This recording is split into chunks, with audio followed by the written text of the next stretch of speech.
Глибоко поважані брати і сестри, я сердечно вітаю всіх вас со святом святом, со збавчим святом Пасхи Христової. Це головне свято усього християнства, не тільки католиків, але так само православних, протестантів, усіх християнів.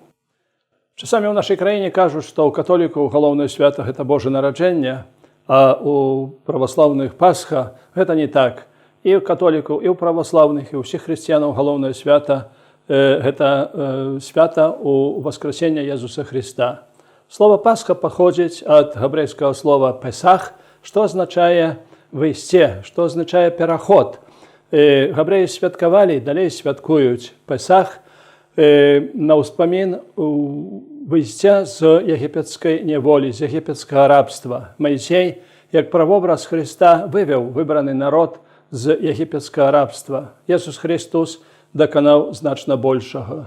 І він доконав те, чого не мог доконати ніякий чоловік, навіть найбільш здольний, найбільш адораний дарами Божими, бо він вивів чоловічство з духовного рабства, з духовного гріховного Єгипту, можна так сказати. І цей переход він здійснив, дякуючи пасхальній таємниці своєї смерті, крижової смерті, жудасної смерті і свого воскресення. Пасха з'являється головним святом християнства, і Пасха з'являється так само подмурком нашої християнської віри. Святий апостол Павел каже, що коли б Христос не воскрес, то пустим було б наше обвящення і пустим була б ваша віра. Однак Христос воскрес. І свідченням цьому з'являється його пустий гроб. І жінки-мироносиці на третій день після смерті Ісуса прийшли до його гробу, щоб помазати його тіло пахучими оліями поводле гебрейського звичаю. Тіло Ісуса там не знайшли. І вони побачили ангела, який їм сказав, чого ви шукаєте живого серед померлих, його тут нема, і він воскрес. Так само до гробу побігли апостоли, Петр і Ян, і так само знайшли цей гроб пустим. Сьогодні так само тисячі і тисячі вірників кожен день імкнуться до пустого гробу Ісуса, щоб там умацувати свою віру. На цьому гробі не написано, що тут похований Ісус Христос, який народився у Бетлеємі, який жив 33 роки, який був укрижований і був похований в цьому місці. Ні, там написані інші слова. Той, хто вірить у мене, той буде жити вічно. Менавіта до вічного життя відчиняє нам дорогу у воскресення Ісуса Христа. Другим свідченням об воскресенні Христа з'являються його об'явлення і жінкам-мироносицям, і його об'явлення так само апостолам, і об'явлення шматликим людям. Об воскресенні Ісуса нагадують так само і світські криниці, наприклад, гебрейський історик Юзеф Флавій, який написав історію гебрейської війни, і він пише так само об тим, що є християни, які вірять у воскресення Ісуса Христа.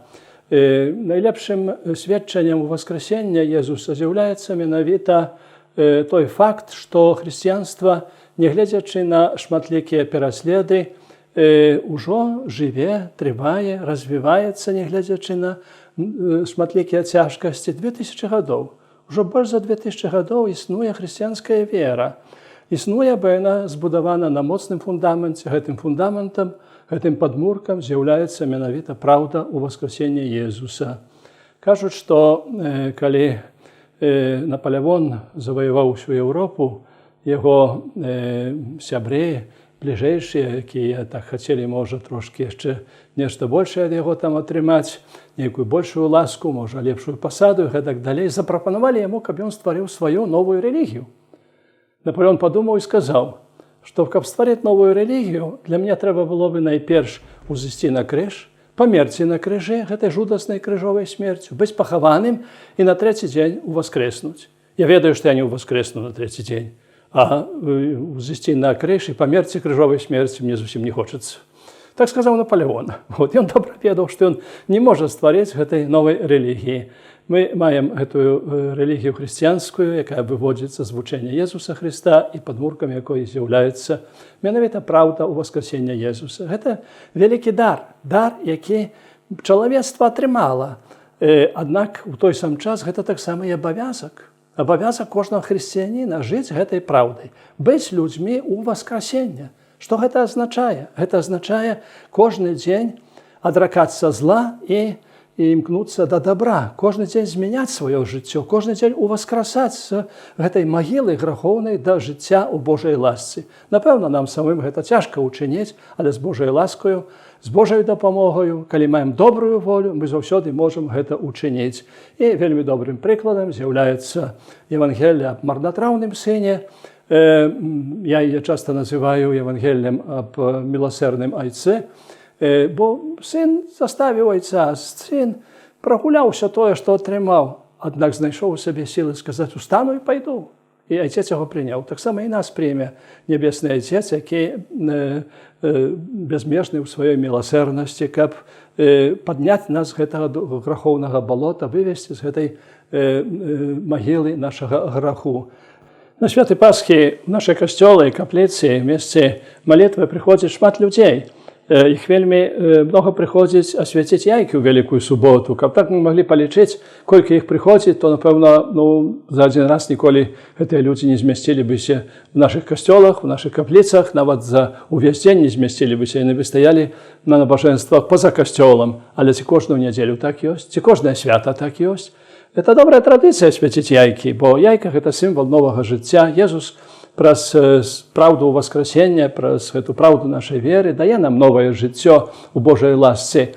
І гэта добрая традыцыя, трэба прытрымлівацца, аднак само асвячэнне пасхальнай ежы, яек – гэта яшчэ не поўнае святкаванне Пасхі. Мы павінны памятаць аб гэтым, што кожная нядзеля, кожнае свята – гэта таксама дзень Уваскресення, дзень пасхальны, і святкаваць яго належным чынам. Я сёння віншую ўсіх вас, дарагія браты і сёстры, віншую сваіх адзінаверцаў, віншую іншых хрысціянаў, якія разам з намі адзначаюць гэтае свята святаў.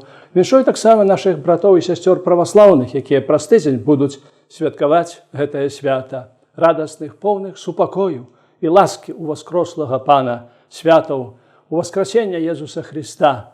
І няхай добры Бог нам усім благасловіць, каб мы былі сапраўды людзьмі ў воскресення. Христос уваскрос, сапраўды уваскрос.